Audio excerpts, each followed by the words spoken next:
बहुत समय पहले की बात है। एक गरीब इंसान अपनी गरीबी से बहुत परेशान हो गया था।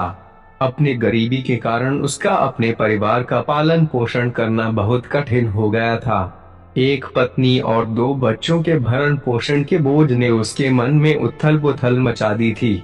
इसी उथल पुथल के चलते उसने घर छोड़कर भाग जाने का निर्णय ले लिया और एक रात वे चुपचाप अपना घर परिवार छोड़कर चला गया। वह रात में बिना किसी मंजिल को निर्धारित किए चला जा रहा था।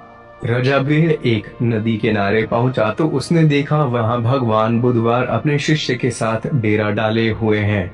यह देख उसने निर्णय लिया कि वह सन्यासी हो जाएगा और भगवान बुधवार का शिष्य बनकर उनके साथ ही विचरण करेगा। यह निर्णय लेकर वह भगवान बुधवार के डेरे में जाकर उनके चरणों में गिर गया और उनसे विनती करने लगा कि वे उसे अपना शिष्य बनाकर अपने साथ ही रख ले। भगवान बुधवार ने उस गरीब इंसान पर कृपा करके उसे अपना शिष्य बना लिया। उसके बाद जब भगवान बुधवार का काफिला आगे बढ़ा तो वे भी उनके साथ ही चल पड़ा। गर्मी का महीना था।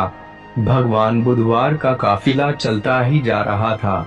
जब वह एक जंगल में पहुंचे तो सभी लोग पेड़ के नीचे विश्राम करने के लिए रुक गए। गर्मी के कारण भगवान बुधवार को काफी जोरों से प्यास लगी थी। उन्होंने अपने नए शिष्य से कहा, यहाँ पास में सरोवर है, तुम जाकर वहाँ से पानी ले आओ। भगवान बुधवार का आदेश सुनकर वे सरोवर में पानी लेने चल पड़ा। जब वह सरोवर के पास पहुंचा तो उसने देखा कि कुछ जंगली जानवर सरोवर में उधम मचा रहे हैं। परंतु जब वह सरोवर के पास पहुंचा तो सभी जानवर डरकर भाग गए। उस शिष्य ने सरोवर के पास जाकर देखा कि सरोवर का पानी जानवरों के उधम मचाने के कारण काफी गंदा हो गया था। सरोवर का कीचड़ और सड़े गले पत्ते बाहर उभर कर आ गए थे। इतना गंदा पानी देखकर वह बिना पानी लिए ही वापस आ गया और आकर भगवान बुधवार से बोला, भगवान, उस सरोवर में तो बहुत गंदा पानी था, उसे तो पिया ही नहीं जा सकता। शिष्य की बात सुनकर भगवान कुछ देर तक कुछ नहीं बोले। फिर उससे कहा, जाओ जाकर उसी सरोवर से पानी ले आओ। भगवान बुधवार का आदेश सुनकर वह शिष्य पानी लेने चल तो पड़ा, परंतु मन में यही सोचता जा रहा था कि भगवान बुधवार इतने गंदे पानी को पिएंगे कैसे। जब वह चलता हुआ सरोवर के पास पहुंचा तो यह देखकर हैरान हो जाता है कि सरोवर का पानी निर्मल और स्वच्छ हो गया है।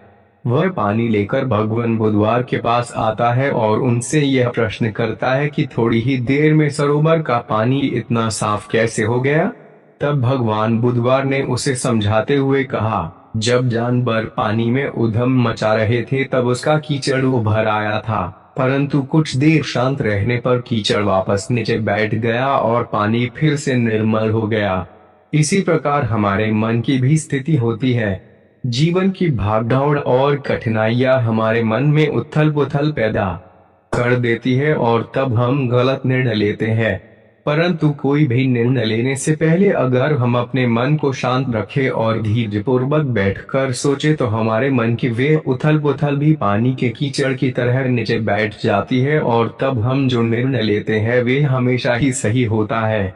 इसलिए बुरे समय में इंसान को कभी भी धीरज नहीं खोना चाहिए। भगवान बुधवार का यह उपदेश उसके समझ में आ जाता है और जब वह शांति से बैठकर सोचता है तो उसे यह आभास हो जाता है कि उसने घर छोड़कर गलत फैसला लिया था और वह भगवान बुधवार से आज्ञा लेकर अपने घर वापस चला जाता है।